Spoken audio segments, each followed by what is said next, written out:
Muito bem, pessoal, estamos aqui para mais uma aula de Física.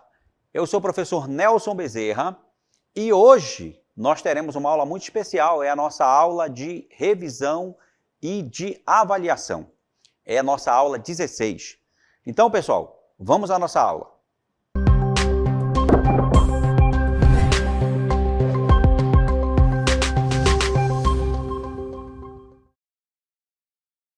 Muito bem, meus queridos, chegamos aí à nossa aula de revisão e de avaliação, a aula 16. E aqui nós temos alguns conteúdos importantes para revisar com vocês, como, por exemplo, vamos falar sobre as leis de Kepler. Então, olha só, as leis de Kepler estão inseridas no nosso conteúdo de astronomia, né? Também vamos falar, né, está envolvido nesse conteúdo, a gravitação. E aí nós temos já para apresentar a você a primeira lei de Kepler, também conhecida como lei das órbitas. São três leis, tá, pessoal? Três leis que nós temos para apresentar, que são as três leis de Kepler.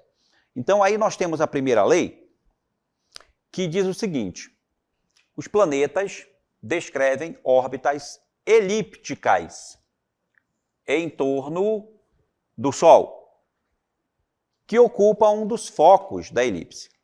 Pessoal, a elipse é como se fosse uma circunferência que foi achatada. Você vê aqui que ela está desenhada com esses pontos azuis, ó, pontilhados azuis. Então veja que o formato da elipse é esse aí. Essa elipse aqui do desenho, ela está bem exagerada, né? Ela foi bem achatada.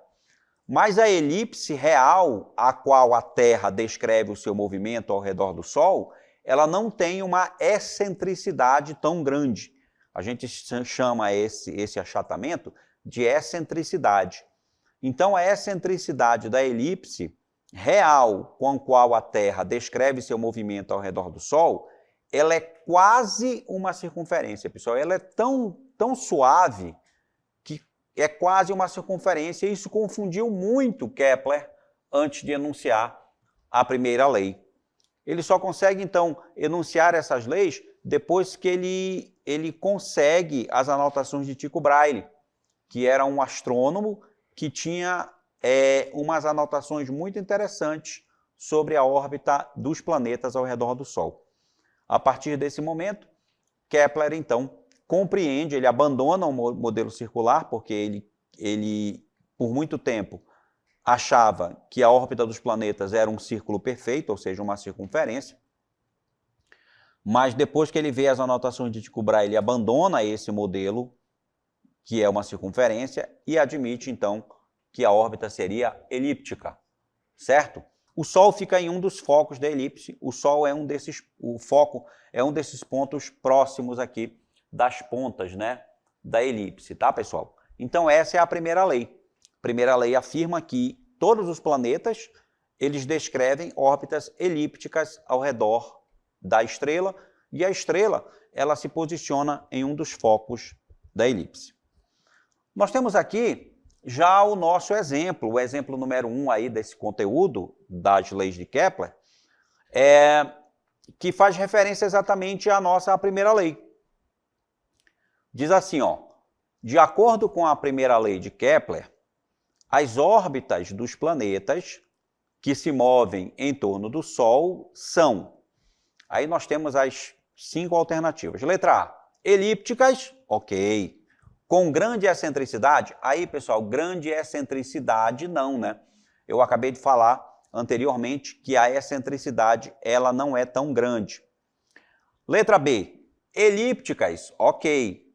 Com o Sol em um dos focos, aí sim, pessoal, essa aqui vai ser a resposta para o nosso exemplo número 1. Observe que as outras órbitas, elas já começam contrariando a primeira lei. A letra C, as outras alternativas da letra C diz que são circulares, com o Sol no centro, olha só. Circular até pode ser, né, pessoal? Porque a elipse é uma forma circular. Ela é um círculo. Não é um círculo perfeito, mas é um círculo. Só que o Sol não está no centro. Circulares com a Terra no centro? Também não. A Terra não está no centro lá do círculo. Hiperbólicas? Menos ainda, né? Aí não pode ser hiperbólica. e o Sol localizado sobre o foco, não tem sentido a letra E. Então, realmente, a resposta correta aqui é a nossa letra B. Nós temos aqui já um próximo exemplo, que é o exemplo número 2, que diz o seguinte, né? As posições do periélio e afélio são, respectivamente, aquelas onde há... Aí, pessoal, para que a gente possa responder essa questão, a gente tem que voltar um pouquinho aqui, tá? E observar essas posições que estão sendo colocadas no exemplo. Olha aqui, esse P que aparece aqui é o periélio, ou seja, é uma posição em que o planeta está mais próximo do Sol. E aqui, nesse outro ponto, é o afélio. É uma posição em que o planeta está mais longe do Sol, mais afastado da estrela. Então, periélio é uma posição próxima da estrela. E o afélio é uma posição mais afastada da estrela. Observe então, pessoal, que quando o planeta se encontra próximo do Sol, no periélio, por exemplo, a atração gravitacional entre a estrela e o planeta é maior, e aí ele adquire uma maior velocidade. Já quando o planeta está mais distante do Sol, a força gravitacional entre o planeta e a estrela diminui e ele vai ter menos velocidade, certo? Então, quando está no periélio, com a força gravitacional, ele tem uma força gravitacional maior, adquire mais velocidade, porque uma maior parte de energia potencial é transformada em energia cinética. Então, a energia potencial no periélio é menor e a energia potencial no afélio é maior, tá certo? Porque ele adquire menos velocidade lá. Agora sim, a gente vai estar preparado para responder aqui o exemplo número 2. No periélio e afélio, respectivamente, nós podemos dizer o seguinte: maior e menor energia potencial gravitacional? Não. Tá? Maior e menor energia cinética? Sim. Novamente, aqui nós vamos marcar como resposta a letra B, porque no periélio ele tem maior velocidade, portanto, maior energia cinética. Lembrando, pessoal, que a energia cinética nada mais é do que a metade da massa vezes a velocidade ao quadrado. Ou seja, quanto maior a velocidade, maior a energia cinética. Então, se ele tem maior velocidade no periélio, ele tem maior energia cinética no periélio e menor energia cinética no afélio. Aqui, maior energia mecânica, não, porque a energia mecânica ela é constante durante todo o percurso, já que a energia mecânica é conservativa. Menor energia mecânica também não, pelo mesmo motivo que a letra C não é resposta, a letra D também não é resposta. Maior dissipação de energia também não, certo? Porque aí nem se refere às duas posições, né? A letra E também não pode ser resposta. Então, a nossa resposta aí é a letra B novamente. Bem, pessoal, continuando agora, né, que a gente falou da primeira lei de Kepler, certo? Relembrou aí a primeira lei de Kepler. Nós vamos agora para um outro conteúdo importante que nós tivemos, né, durante as nossas aulas, que é exatamente os conceitos iniciais da termologia, começando pelo conceito de temperatura. Então, pessoal, olha aí.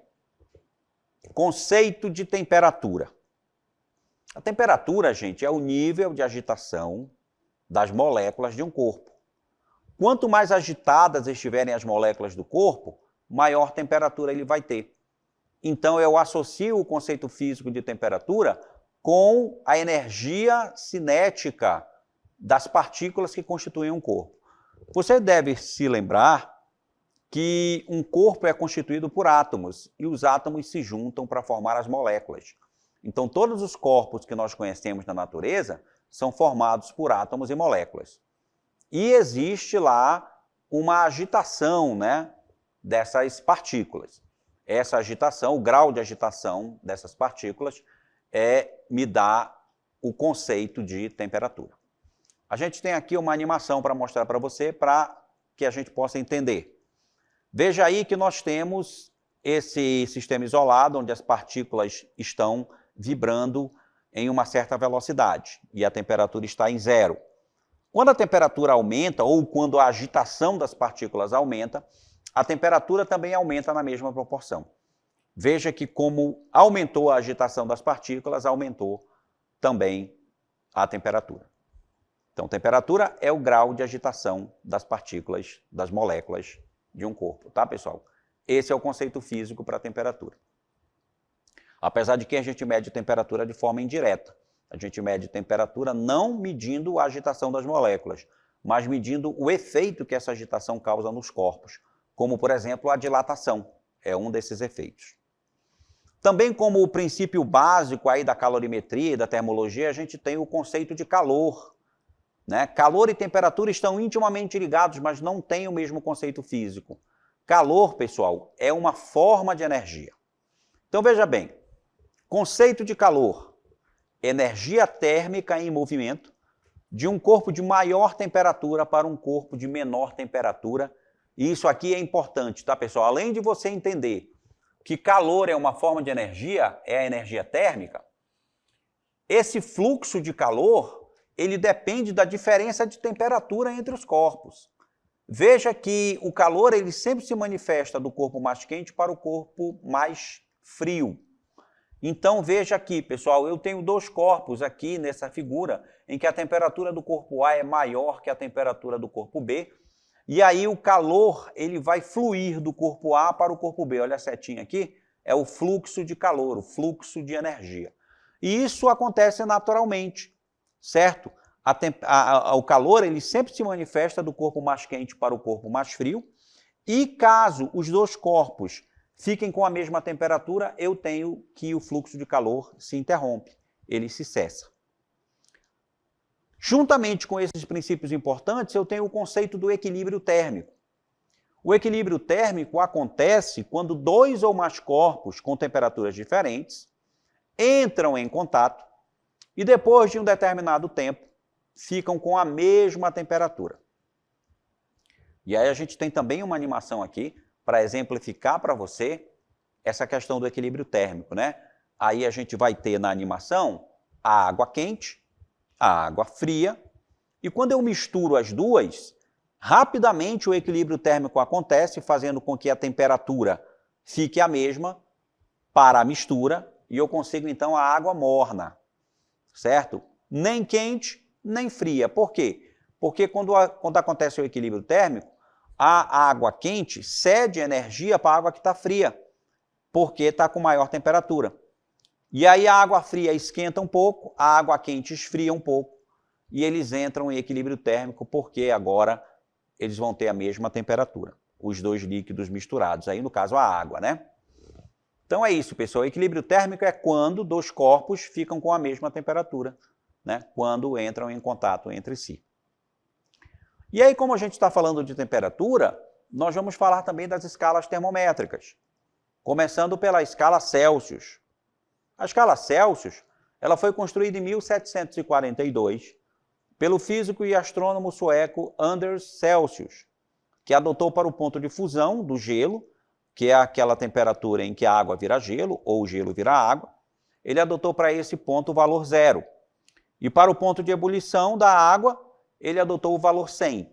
Ponto de ebulição é quando a água está fervendo.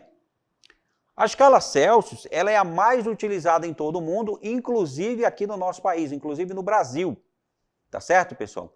E o Celsius fez uma experiência onde ele construiu lá o seu termômetro rústico, né, aqui, ó, e ele coloca o seu termômetro no gelo fundente, ou seja, na mistura de água e gelo, e quando o termômetro entra em equilíbrio térmico com a mistura gelo e água, ele marca no termômetro aqui, onde está esse vermelhinho aqui da substância termométrica, né? Que normalmente é o mercúrio, que o mercúrio é muito sensível a variações de temperatura, ele marcou o 0. E aí depois ele colocou o seu termômetro na água fervente, e quando o termômetro entrou em equilíbrio térmico com a água fervente, o mercúrio dilatou, né? A dilatação do mercúrio, e aí ele marcou o 100. E aí ele dividiu em 100 partes iguais, né? Esses dois pontos, e aí cada parte vale 1 grau Celsius, tá certo? Bem, temos também a escala Fahrenheit. A experiência de Fahrenheit foi a mesma de Celsius e até foi feita antes da experiência de Celsius. A escala Fahrenheit é um pouco mais precisa. Foi por volta lá de 1717 que Fahrenheit construiu o termômetro mais preciso do que todos que tinham sido construídos naquela época. Em sua escala, Fahrenheit adota para o ponto de fusão da água o valor de 32 graus e para o ponto do vapor 212 graus. Dividiu-se o intervalo obtido entre os pontos fixos em 180 partes, né, que é a diferença. 212 menos 32 é 180. Em 180 partes iguais, em que cada parte corresponde a uma unidade da escala e foi denominada de grau Fahrenheit, cujo símbolo é essa bolinha aí que tem antes do F e o F, né, de Fahrenheit. A experiência de Fahrenheit, pessoal, foi a mesma de Celsius, você observa aqui na imagem. Ele também coloca o seu termômetro no gelo fundente, marca o ponto de fusão que ele marca como 32 e depois ele marca o ponto de ebulição como sendo 212. Tá certo? E aí constrói o seu termômetro dividindo em 180 partes iguais essa diferença de tamanho. Por isso que o Fahrenheit é mais preciso do que o Celsius, porque o Celsius foi dividido só em 100 partes e o Fahrenheit foi dividido em 180. Agora é importante a gente saber transformar de uma escala para outra, que é o que a gente vai ver agora, né? A relação entre as escalas termométricas Fahrenheit e Celsius. Podemos converter uma temperatura da escala Fahrenheit para a escala Celsius e vice-versa, utilizando a seguinte expressão. Tc sobre 5 é igual a Tf menos 32 sobre 9, onde o Tc representa a temperatura na escala Celsius e o Tf representa a temperatura na escala Fahrenheit. Muito bem, é através dessa expressão, então, que a gente transforma a temperatura de uma escala para outra. E aí temos o nosso exemplo para esse conteúdo. Qual é o valor equivalente a uma temperatura de 30 graus Celsius na escala Fahrenheit? Então, o que a gente vai fazer aqui? A gente vai transformar 30 graus Celsius para a escala Fahrenheit. Quanto é 30 graus na escala Celsius na escala Fahrenheit? E aí eu vou usar a expressão que nós vimos anteriormente, Tc sobre 5 é igual a Tf menos 32 sobre 9. Lembrando, né, pessoal, que o Tc vale 30, né, foi dado aqui no enunciado da questão, Tc vale 30 graus. Então, no lugar do Tc, ó, eu tiro o Tc e no lugar do Tc eu coloco o 30. Então, como é que fica a expressão? 30 sobre 5 é igual a Tf menos 32 sobre 9. E aí, no primeiro membro, eu tenho essa divisão, 30 dividido por 5. É uma divisão simples. 30 dividido por 5, pessoal, é igual a 6, né? Essa divisão aqui, ó, 30 dividido por 5 é igual a 6. E aí fica 6 igual a Tf menos 32 sobre 9, certo? Fica assim, dividindo 30 por 5. Aí esse 9, ó, ele vem para cá, para o primeiro membro, só que quando muda de membro, ele inverte a operação. Ele estava dividindo no segundo membro, passa para o primeiro membro, multiplicando. É o que está escrito aqui, ó, 6 vezes 9. E aí, para você se perguntar de onde é que saiu essa multiplicação, a multiplicação ela apareceu exatamente porque 30 sobre 5 é 6 e o 9 veio lá do segundo membro. É tanto que no segundo membro agora só está Tf menos 32. Tá bom? E agora, pessoal, o que é que eu faço? Eu pego esse menos 32 aqui e eu coloco ele no primeiro membro, que é para que eu possa isolar o Tf. Então, olha só, 6 vezes 9 dá 54. Está aqui o 54, resultado da multiplicação 6 vezes 9. E de onde veio esse mais 32? Esse mais 32 é o 32 que estava no segundo membro e passou para o primeiro, invertendo a operação. Era menos, ficou mais. Então, o Tf fica 54 mais 32. Fazendo essa soma, pessoal, a gente encontra, então, a resposta da nossa atividade, do nosso exemplo, que a temperatura correspondente a 30 graus Celsius é uma temperatura na escala Fahrenheit que corresponde a 86 graus Fahrenheit. É isso, pessoal. Eu encerro aqui a nossa aula de revisão. Espero que vocês tenham gostado e entendido. e a gente se encontra numa próxima oportunidade. Tchau!